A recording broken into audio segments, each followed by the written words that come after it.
My name is Henry, and at that time, I was just a 28-year-old working a mid-level job in Chicago, trying to make ends meet while juggling a side hustle delivering groceries.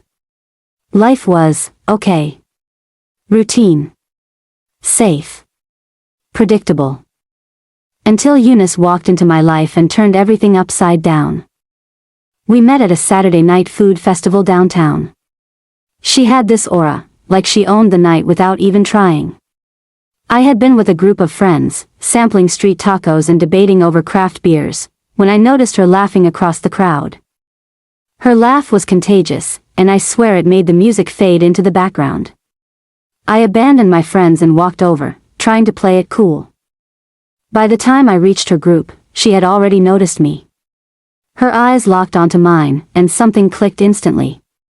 We didn't even exchange numbers that night, just smiles, shared jokes, and some playful banter. But fate has a funny way of making people cross paths. The next weekend, I returned to the same festival area. I thought she might be there. And there she was, sitting at a food truck table, with another guy. My stomach sank, but I remembered the scarf I had left behind the previous week, a simple blue cotton bandana. I approached her cautiously. Her face lit up. "Henry. You came back," she said, her voice soft but teasing.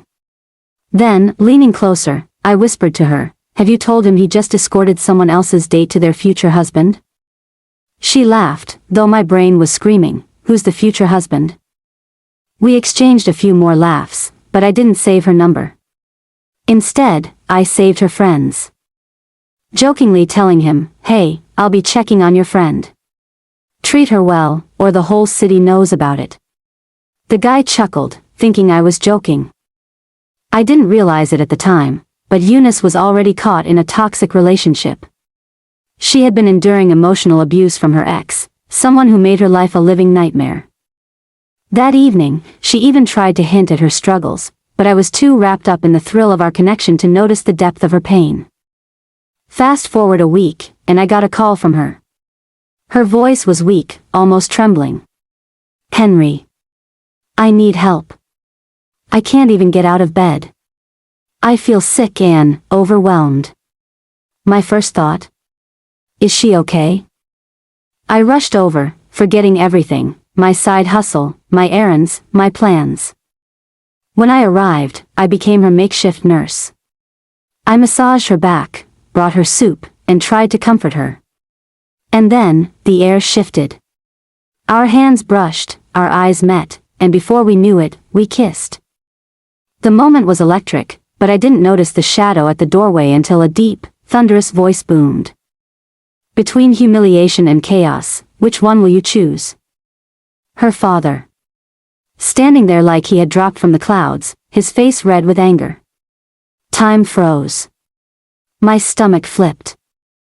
The man who commanded respect in his entire neighborhood, the one everyone feared, even the local cops tiptoed around him, was glaring at me. Before I could react, the chaos exploded. Slaps, punches, shouts, neighbors gathering, accusations flying. And then came the moment of ultimate embarrassment. He ordered me to remove my branded Calvin Klein boxer briefs, the same ones I'd been wearing under my jeans to work that week. It was mortifying. Every eye in the street, every neighbor who had ever seen me at a barbecue or in the corner store, now watched as I stood exposed. Somebody even shouted something about tying me up. I couldn't even breathe properly. My lips were busted from the slaps, my ears ringing, and yet Eunice tried to defend me, screaming at her father and the crowd. I caught her eyes. She wasn't angry with me. She was scared, exhausted, and desperate. Then, finally, salvation arrived, the local police, called in by a neighbor who had seen the chaos from across the street. They got me out, bruised but alive. That day, everything changed. It was the day I realized Eunice's life was more complicated than I could have imagined, and also the day I understood the lengths people will go to protect those they love, or think they love. And little did I know, that night would set the stage for everything. Her ex fading into the background, her trust in me growing, and my life taking turns I never expected. The morning after that chaotic night, I woke up feeling like I had been through a war. My body ached, my face was bruised, and my pride was in tatters. Yet, strangely, I couldn't stop thinking about Eunice. Her voice, weak but soft, kept echoing in my head, "Henry, I need help." By the time I got to my apartment, I had a flood of messages waiting. Most were from friends joking about my public humiliation, some even sending memes of me in my boxer briefs. I tried to laugh it off, but the truth is, my heart was somewhere else, worried about Eunice. I couldn't stop thinking about her safety, her smile, and the way she looked at me that night. A couple of days later, she called. I almost didn't answer. I wasn't sure if I wanted to open Pandora's box again, but curiosity and concern won. "Henry. I don't know who else to call," she said, her voice barely above a whisper. "My dad is on a journey for now. But I don't want to be alone." I didn't hesitate. I told her I was coming over. She was in my every thought ever since, and at that point, I didn't care about the outcome. The drive through downtown Chicago that evening felt surreal. The streets looked different at night, quieter than usual, almost like the city itself was holding its breath. When I reached her apartment, she opened the door in a simple white shirt and jeans, her hair loosely tied back. There was a vulnerability in her eyes I had never seen before, a mix of exhaustion, fear, and a tiny spark of hope. We sat together on her couch. I didn't know what to say at first. How do you comfort someone whose world had just been flipped upside down? So, I just held her hand. For what felt like hours, we didn't speak. She leaned against my shoulder, her breath shaky. And in that moment, something shifted. I felt an unspoken trust forming between us. Over the next few weeks, our interactions grew. I became her confidant, her safe space. We went for walks in the park, grabbing coffee at small downtown cafes. Every time she smiled, I felt like I had been given a small victory in the chaos of that first night. But life, as always, had a way of testing that connection. One afternoon, she shared something I hadn't known, her past relationships.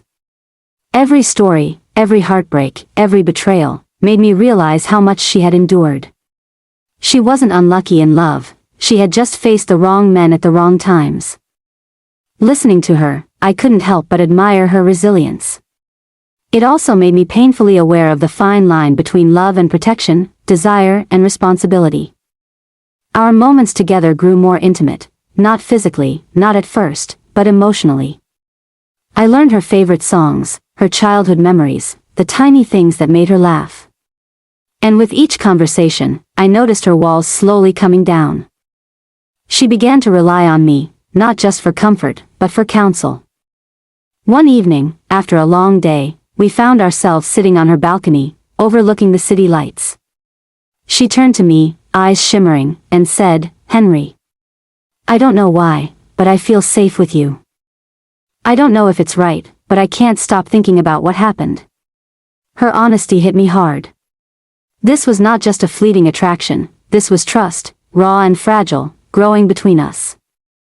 Yet, as much as we grew closer, the fear of her father's wrath lingered. Every time she mentioned him, her voice would tighten, and I could see the old scars of fear in her eyes. I realized then that this wasn't just about us, it was about navigating a minefield of family expectations, societal judgment, and the consequences of past mistakes. And so, I made a silent vow to her, no matter the challenges, no matter the obstacles, I would be there. I wouldn't let fear or chaos dictate her happiness, or mine. The bond between us was fragile, but it was real. And I was ready to fight for it, quietly, patiently, and wisely. The morning sun streamed through my apartment windows, but I didn't feel the warmth. My phone buzzed, "Eunice." I hesitated before answering. Her messages had gone from casual to distant over the past week, and I could feel something brewing beneath the surface. When I finally opened it, my stomach sank. "Henry, can we meet? I need to talk. It's important." I didn't wait. Within 15 minutes, I was walking the familiar streets to her building. When she opened the door, I noticed something different. Her hands trembled slightly, and there was a tension in her jaw that told me this wasn't just another heartfelt conversation. She led me to the living room and sat down, her gaze fixed on the floor. "Henry," she began, "I've been trying to fight it, but I don't know if I can do this." Her voice cracked, and I felt my chest tighten. I leaned forward. "Do what?" I asked softly, fearing the answer. I feel trapped," she admitted. "Not with you, but with everything around me. My father, my past, the expectations, it's too much sometimes. I don't want to hurt you, but I don't know how to move forward without losing myself." Her honesty hit me hard. I reached for her hand, squeezing gently. "Eunice, we've been through chaos together, but I need you to know, whatever happens, I'm not leaving. We can figure this out. Together." Her eyes met mine, a mix of fear and relief washing over them. "But Henry, my past, the men I've trusted before. I don't want history to repeat itself. I can't afford another heartbreak. I can't handle the pain." I nodded, understanding all too well. Life had a way of teaching hard lessons, and we had both been shaped by disappointment. "Then let's take it slow. No rush, no pressure. Just honesty, openness, and patience. That's all I ask." For the first time in weeks, she smiled, a fragile, genuine smile. The walls around her seemed to crack just enough for me to see the vulnerability beneath. We spent hours talking, laughing quietly, and sharing little pieces of ourselves we had kept hidden. I realized that love wasn't just passion, it was understanding, patience, and being present when the other person needed you most. But life wasn't done testing us. That evening, as I left her apartment, I saw a familiar figure waiting across the street. It was one of her father's associates, someone I had briefly met during the chaos of that first night. His stare was cold, calculating, and it sent a shiver down my spine. I knew then that our bond wouldn't just face internal struggles, it would be tested externally. The days that followed were tense. Eunice's father started sending subtle threats, phone calls, messages to her friends, and even rumors in the neighborhood. Each time I tried to calm her, I could see the anxiety in her eyes. But she never blamed me. In fact, she became my anchor, reminding me why I was fighting to protect our connection. One afternoon, Eunice confessed something that made my heart skip. "Henry, I've been keeping a secret," she whispered. "Before you, I was almost married to someone else. But it ended badly. I don't want you to think I'm damaged, but I have scars." I held her close, feeling the weight of her words. "Eunice, we all have scars. It's not the past that defines us, it's how we choose to move forward." The next night was heavy with rain when I received the call from Eunice. I could hear her voice trembling even over the phone. "Henry, he's here," she whispered. My heart sank. Her father, the man whose shadow had haunted her every decision, had somehow found her. I rushed to her apartment, feeling a mix of fear and determination. By the time I reached her building, the rain had soaked my coat, but I barely noticed. All I could think about was protecting her and proving that my love wasn't just words, it was action. When I stepped into her apartment, I saw him, her father, standing rigidly with arms crossed, eyes blazing. Next to him were two men I had never seen before, neighbors, perhaps, or his personal enforcers. Eunice clutched my arm, her body trembling, and I felt a surge of protective rage. "Henry," he began, his voice low and dangerous, "I've tolerated your presence long enough. You think you can just waltz into my daughter's life? Do you even understand what kind of man she deserves?" I took a deep breath, forcing my voice steady. "Sir, I don't expect your approval. But I will not stand by while anyone threatens Eunice or undermines the life we're trying to build together. I love her, and I am committed." His eyes narrowed, and for a moment, I feared he might lash out. But then Eunice stepped forward, surprising me. "Father, enough," she said, her voice cracking but strong. Henry has never hurt me. He's the only man who has ever made me feel safe, seen, and loved. And if you cannot respect that, then you do not deserve to have a say in my life. Her words were like a lightning bolt in the room. For the first time, I saw her father hesitate. I could see the old pride and rigid expectations clashing with the undeniable truth of Eunice's words. It was a delicate moment, a chance for peace, or for chaos. Then, out of nowhere, her ex appeared at the doorway, trying to stir tension. "Don't act like he's the only one. You're making a mistake, Eunice." His smug look was infuriating, but I kept my composure. I stepped forward and said calmly, "Eunice is not yours to claim. She makes her own choices now." The room fell silent. Even her father seemed unsure how to respond. Eunice grabbed my hand, her grip tight and affirming. "Henry. I've waited too long to feel this free," she said. "I'm choosing you. Not because it's easy, but because it's real." Finally, her father sighed, a mix of anger and reluctant acceptance. "You've made your choice, Eunice," he said, his voice softer than before. "I may not agree, but I see now that she's not a child to be controlled." The tension in the room began to dissipate. The ex, realizing he had lost, stormed out. Eunice's father gave me a long, scrutinizing look. Then, with a nod, he left the apartment, leaving us alone. I collapsed onto the couch next to Eunice, both of us shaking from the adrenaline. "Henry, thank you," she whispered. "I couldn't have faced this alone." I kissed her forehead gently. "Eunice, no matter what comes next, we face it together. No shortcuts, no running. We take the path that matters, the one we choose with patience, trust, and love." That night, as we watched the rain slide down the windows, I realized something profound. The battles outside were nothing compared to the courage it takes to choose love every day. Eunice had faced her fears, her past, and even her father's rigid control, and together, we had overcome. It wasn't the end of challenges, but it was the beginning of a bond forged in resilience, trust, and understanding. And for the first time, both of us truly believed that the love we fought for could withstand anything the world threw at us. The morning after the confrontation, the apartment felt different, lighter, somehow. Eunice and I sat together with a quiet cup of coffee, the tension from the night before finally lifting. We didn't need words, our hands intertwined, our eyes spoke volumes. After months of frustration, uncertainty, and fear, we were finally free to breathe. Eunice looked at me, her face soft but determined. "Henry, I never imagined this moment would come. I've been hurt, misled, and afraid for so long.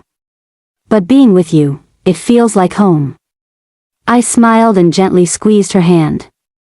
"Eunice, love isn't about avoiding struggles, it's about choosing someone to face them with. And I'll always face life with you." We spent the day sharing our stories, our regrets, and our dreams. She told me about all the relationships that hadn't worked, the men who had promised everything and delivered nothing, and the sense of despair that had crept into her heart. I told her about my own fears, my hesitations, and the patience it took to earn her trust. For the first time, we laid all our vulnerabilities on the table. Weeks turned into months, and the world outside still tested us, but the foundation we built was unshakable. Eunice began to see that love wasn't about rushing into promises or expecting perfection, it was about respect, patience, and shared growth. Slowly, the frustration that had haunted her for years melted away.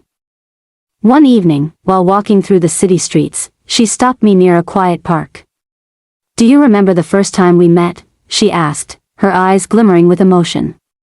I nodded, smiling. "You abandoned your friends for my group that day," she teased. I laughed, remembering how fate had nudged us together, setting the stage for everything that followed. We laughed, we cried, and we reflected. Eunice told me that for the first time in years, she felt in control of her own life. She wasn't defined by past heartbreaks or failed relationships. She was defined by her courage to choose someone who valued her, someone who fought to prove that love can overcome fear, doubt, and and even the disapproval of others.